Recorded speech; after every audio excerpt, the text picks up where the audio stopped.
I'm Natasha Kirchuk, and thanks for joining us from our studios in Israel. Coming up in today's newscast, Israel will be getting a special visit from the American Vice President. An Arab-Israeli internet sensation gets Kuwait Airlines in some very big trouble. And ever wanted personal advice from Albert Einstein? Well, somebody just paid over $1 million for it. Stay tuned for the latest news in Israel.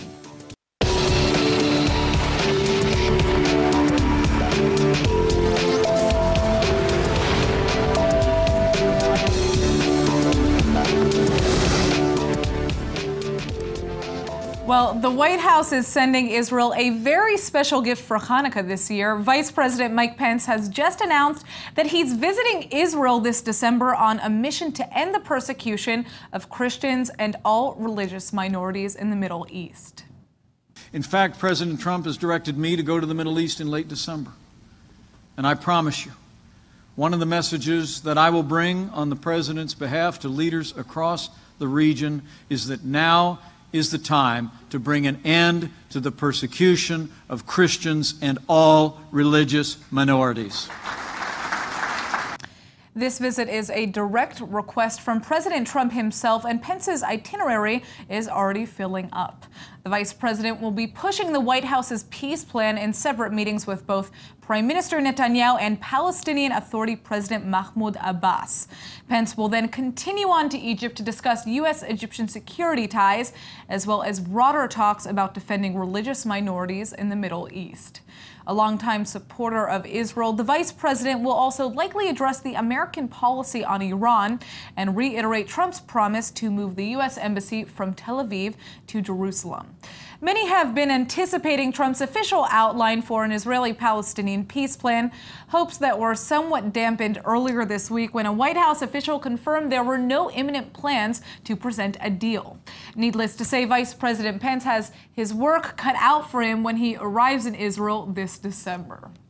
Israeli media has just gained a partial list of companies doing business in the West Bank, which may end up on an official United Nations blacklist. Now, this UN blacklist has been in the works for a while now, and now 25 Israeli companies are being targeted for operating in the disputed territories. With us to explain this, ILTV's Aaron Porce. Now, Aaron, why the list? So the list is put together by the UNHRC, and it's essentially, they claim it's to reduce criminal liability in the internet under international law. So it's basically how Israel and the United States and many other countries have interpreted it is a threat thinly veiled as a warning, masquerading as, humanitarian efforts. So you're saying that it isn't illegal, under international law to operate in the West Bank? Well, I mean, again, the legal terminology is very iffy in these areas because they're disputed territories. So we don't know whether or not in the future, under any sort of peace plan, whether or not it'll be under Israeli or Palestinian sovereignty. That being said, what is known is that this is just going to have the same negative outcome for the Palestinians, the very people that this sort of blacklist is meant to save. So tell us a little bit about that negative impact. I mean, it'll be the same really as the international BDS movement, in that ultimately it'll hurt the Palestinians much more than the Israelis. Most of these companies that are working in the West Bank, they employ Palestinians, right, Arabs, Jews, Christians, whoever with equal opportunity. They pay higher wages and they offer better benefits than pretty much every other company in the West Bank. And those people are very pro-unity, pro-peace. So shutting down and penalizing these companies is just going to have the opposite effect. Right. Well, there are people who do say, though, that it undermines the Palestinian economy in the first place to have these companies there. But let's check out your report. Right. Some of Israel's most influential firms are on the list, including Israel Aerospace Industries, Motorola, HP, Israel's National Bank, and the Dead Sea cosmetics chain Ahava. And if the United Nations were to publish its long-rumored blacklist, Israeli officials fear that the politically driven move could do real harm to the market. Both Israeli and American leaders have slammed the United Nations for pushing for a global boycott against Israel, but the UN's Human Rights Council has only continued to pass such resolutions. At this time, at least 150 companies, including those from America, Germany, South Korea, and Norway, have been warned that they'll also be blacklisted if they continue doing business in disputed West Bank settlements. Now, Nas Daily is an Arab-Israeli blogger, perhaps my favorite of all time, and he's been traveling all over the world and sharing his journeys with daily one-minute viral videos. But earlier this month, the Globetrotter was shocked to discover that Kuwait Airlines refused to fly him from New York to India because of his Israeli passport. Now, check out his video, which he appropriately titles, "This is not okay." Yesterday, I had an experience I only read about in the news. I booked a flight from New York to India via Kuwait Airlines. But turns out, because I'm an Israeli, an entire airline is not allowed to take me on their planes even if I'm not going to Kuwait. This is daylight discrimination and it should be illegal, and it happened before. Dear Kuwait, if you want to boycott Israel, be my guest. Refuse me service. But also, give me your USB flash drives, your phones, your safe driving cars, your Viber, your Waze, or your antivirus. This is also Israel. If you want to boycott Israel because of Palestine, I don't think you actually care, because you're also boycotting 2 million Muslim Palestinian Israelis like me. This stupid ban is pure politics, and the only people benefiting from it are not the airlines, not the Muslims, and not the Jews. It only benefits the people in power, the outdated, undemocratic kings of the Arabs, and the far-right Israeli leaders. And that's not us. That's 1 minute. Hopefully see you tomorrow from India. As Nas points out, this isn't the first time Kuwait Airlines has pulled discriminatory acts against Israeli passengers. Several Israelis have taken legal action against the airline when they were refused service, and just a few months ago, researchers discovered the airline's maps didn't include Israel at all. But it looks like Nas's video, which has over 700,000 views on Facebook, might have finally turned a few heads. Germany's Federal Minister of Transport has just launched an investigation into Kuwait Airways and demanded the airline either stop the discrimination or stop doing business in Germany. Most lawyers agree that blocking Israelis from flights, especially those like Nas, who already paid for his ticket, is a clear violation of aviation law. Israeli Prime Minister Netanyahu has just met one-on-one with the leaders of Jewish settlements in the West Bank. And in response to their concerns, the Prime Minister has promised to commit nearly $230 million towards improving the security and infrastructure in settlement communities. The massive aid package would cover some of the settlers' biggest concerns, security especially. Violence against Jewish homes have spiked in the settlements in recent months, which is why leaders have been pushing for government help. The first funds will reportedly arrive next year and are reserved for building 5 main highways, new roads, and other key infrastructure in the area. But even in spite of the Prime Minister's personal pledge, Samaria's Regional Council chairman has only promised further pressure on the government until they see groundbreaking actually underway. But for critics of the settlements, they see the government's multi-million-dollar plan as further illegal building on Palestinian-owned land and an open threat to the two-state solution. Regardless, both sides are still waiting to see exactly if, where, or when the government puts its money where its mouth is. A years-long battle has come to a head today as the Israeli High Court of Justice finally ruled on whether or not supermarkets and other grocery chains can operate on the Sabbath. Long story short, despite the opposition from several lawmakers and the Association of Tradesmen and Independent Business Owners, the judge ruled to allow companies like the AMPM to continue to operate as normal. Well, here to help us analyze the court ruling and what the likely next moves will be are Rabbi Dov Halbertal, the former head of the Office of the Chief Rabbi of Israel and a former lecturer in Jewish law, and Rabbi Seth Farber, a modern Orthodox rabbi historian and the founder of ITIM, the Jewish Life Information Center of Israel. Thank you both so much for joining me. Now, do you agree with the ruling? Why or why not? We're starting with the big question here.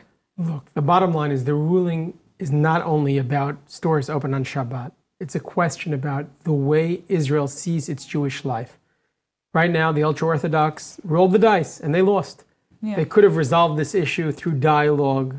That's what needs to happen right now. We need to decide as a country, as a people really, the way we want Shabbat to look in this country. Right now, that hasn't been decided. And unfortunately, it's being shoved down someone's throat. In principle, the issue of stores being open on Shabbat is a question that is complicated.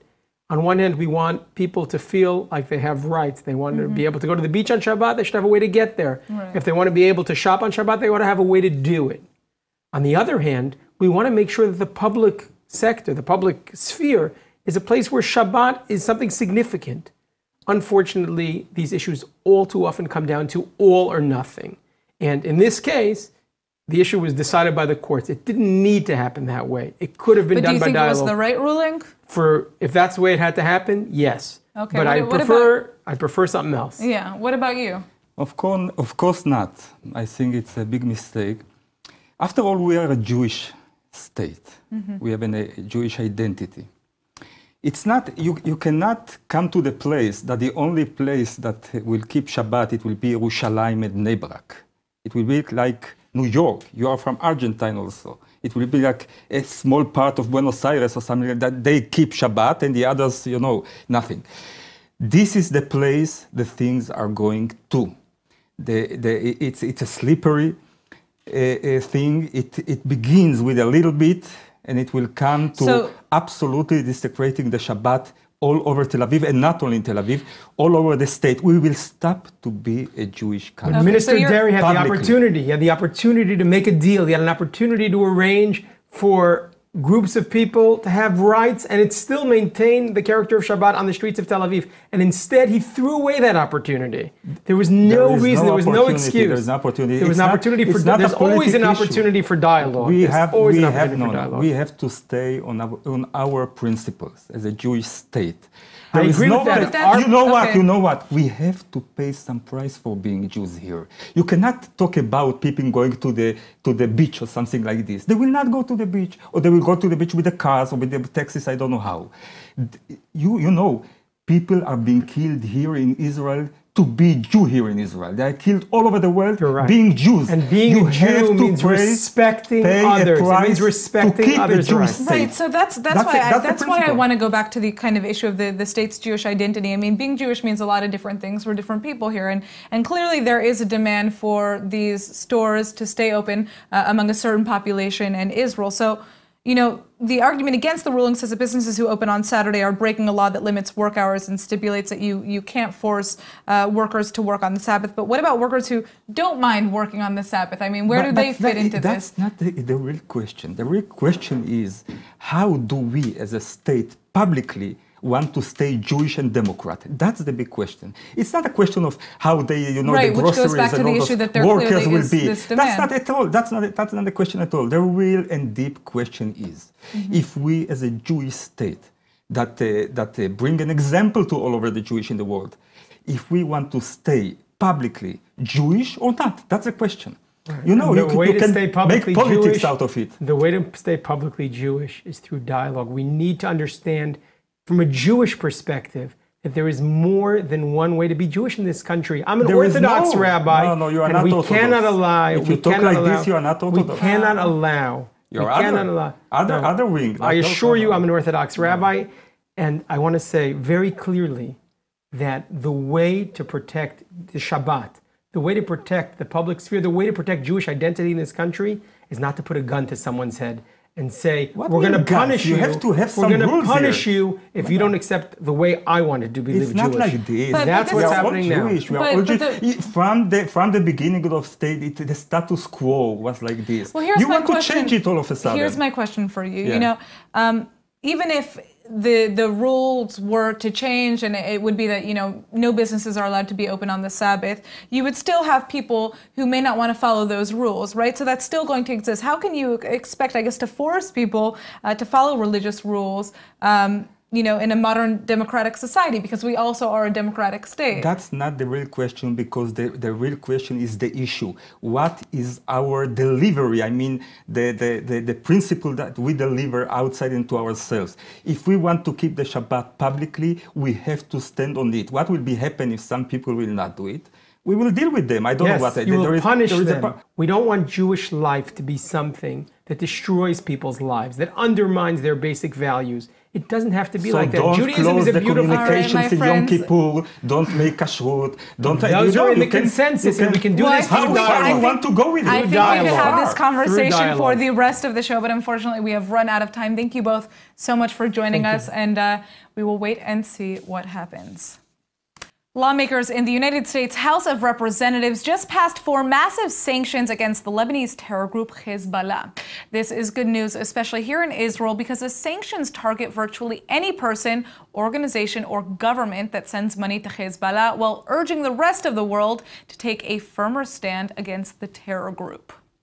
The 4 bills passed the floor with strong bipartisan sponsorship and approval. These aren't the first sanctions against Hezbollah, but when put together, they may certainly be the strongest yet. Strong enough to apparently raise fears in Lebanon, where catastrophic economic results are expected. That's because the first bill sanctions any individual, entity, or foreign government from sending Hezbollah any form of money or support. Hezbollah is a critical member of Lebanese parliament, which means Lebanese banks would take a huge hit from sanctions like these. Congress also passed additional penalties against Hezbollah's use of human shields, and another urging the European Union to officially recognize the group's political wing as a terrorist organization. A 4th and final bill targets Iran's ballistic missile program, the first of many sanctions expected in the wake of President Trump's decertification of the Iran nuclear deal. Clearly, the U.S. is taking a firm stand against those seeking to wipe out the Jewish state. Some very surprising news coming in now. We're hearing that several top Israeli companies are now in talks with Saudi Arabia, and they're bidding to help out the Crown Prince of Saudi Arabia. He wants to build a $5 billion smart city, which would be only a few kilometers from the Israeli city of Eilat. ILTV's Brett Allen Smith is here with a story. Brett, I mean, if this is true, it would be huge news, right? Oh, absolutely. I mean, let's not forget that Saudi Arabia doesn't even officially recognize the state of Israel. And the Saudis have been a leading nation in the Arab League of boycott for Israel for decades.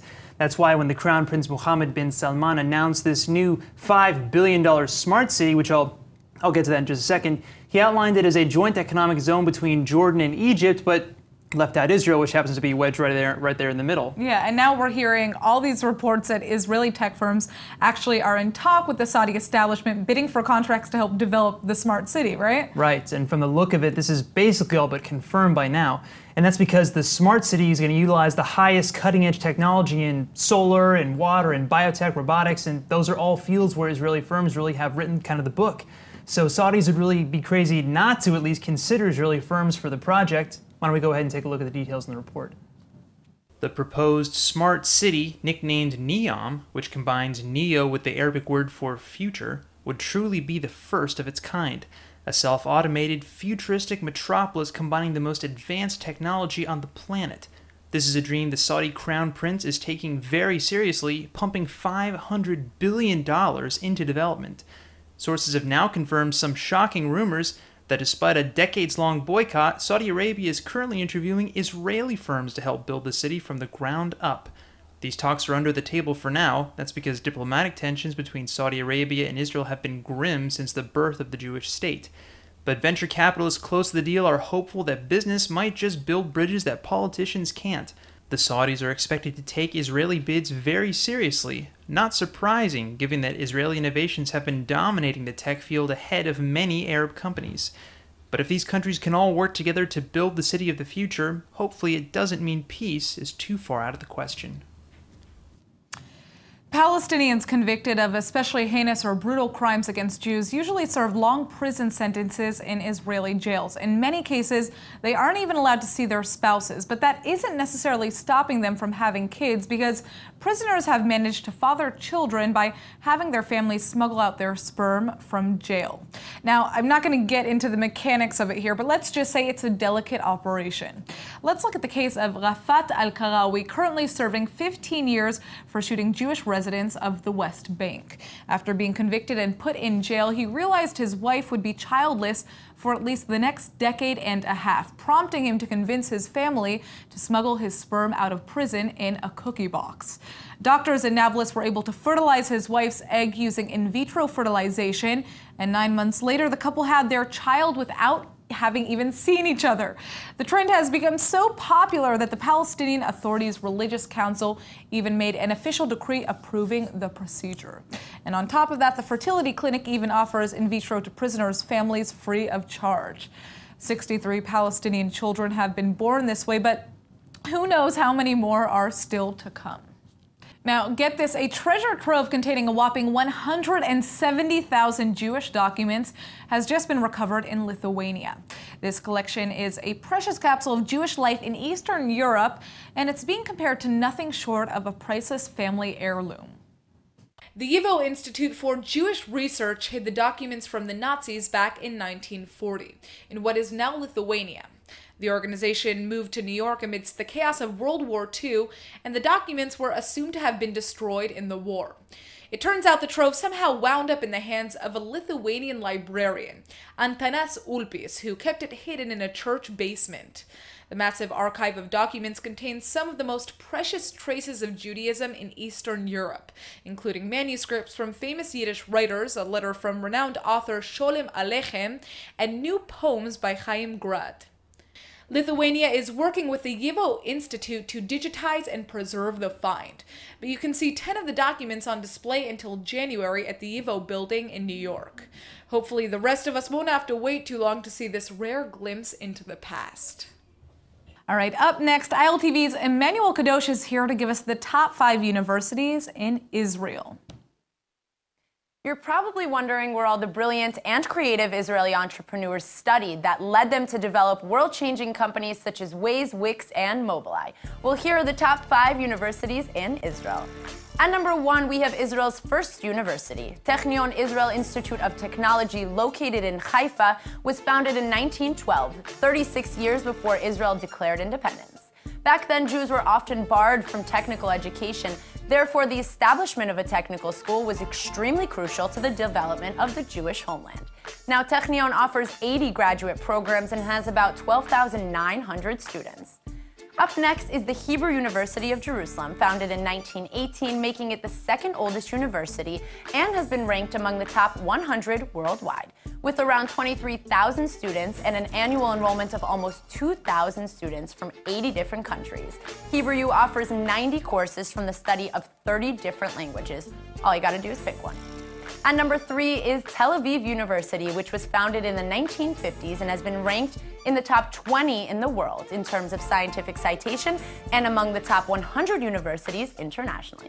The school has over 30,000 students and is also the largest university in the Holy Land. Also the top pick for students due to their fun and interactive student life. At number 4, make your way to the city of Beersheba to the Ben Gurion University of the Negev. This university is one of the largest leading research universities with 20,000 students. 33% of them take part in advanced research programs. Originally founded in 1969 as the University of the Negev, the university was later renamed as the Ben Gurion University after the death of the founder and first Prime Minister of Israel, David Ben Gurion, in 1973. At number 5, we have the University of Haifa, which was established in 1972 and has a world-renowned reputation in the fields of different researches. This university actually holds the largest number of military and security personnel who acquire their education. Yala, what are you waiting for? Ready to apply? Stay tuned for our next top 5. Back to you. Enroll in eTeacher's online Hebrew courses and quickly discover that it creates the deepest connection to Israel that you could ever imagine. And now for our Hebrew word of the day. It's just a few weeks ahead of U.S. Vice President Pence's visit to the Middle East, and his diplomatic mission is exactly what has inspired today's word, medinaut, meaning diplomacy or statesmanship. Now, the Vice President isn't the only one who needs to conduct his business with some medinaut.